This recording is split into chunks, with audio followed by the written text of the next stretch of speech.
চোখের জল এতদিন ছিল আবেগের প্রতীক, দুঃখ, ভালোবাসা বা আনন্দের ভাষা।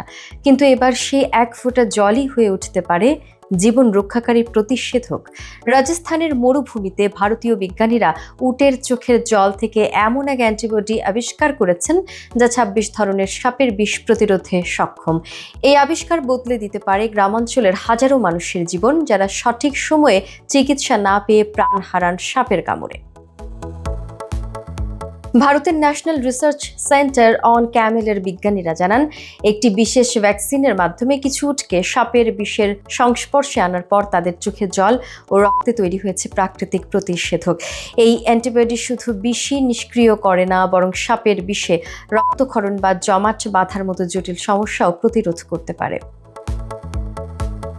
বর্তমানে ব্যবহৃত ঘোড়ার অ্যান্টিবডি নির্ভর প্রতিষেধক যেমন ব্যয়বহুল, তেমনি পার্শ্ব প্রতিক্রিয়ার ঝুঁকিও বেশি। গবেষকরা বলছেন, উটের চোখের জল থেকে তৈরি প্রতিষেধক তুলনামূলকভাবে নিরাপদ, কম খরচে তৈরি করা সম্ভব এবং গ্রামাঞ্চলে সহজে সরবরাহযোগ্য। পাশাপাশি এই গবেষণার ফলে উপকৃত হবেন উট পালকরাও। উটের চোখের জল ও রক্ত সংগ্রহে ব্যথাবিহীন পদ্ধতি চালু হলে মাসে ৮ থেকে ১০,০০০ টাকা পর্যন্ত আয়ের সুযোগ থাকবে উট পালকদের।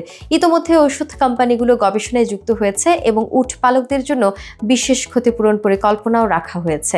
রাজস্থানের মরুভূমিতে তাই উটের চোখের জল হয়ে উঠছে নতুন এক জীবন রক্ষাকারী সম্ভাবনার প্রতীক।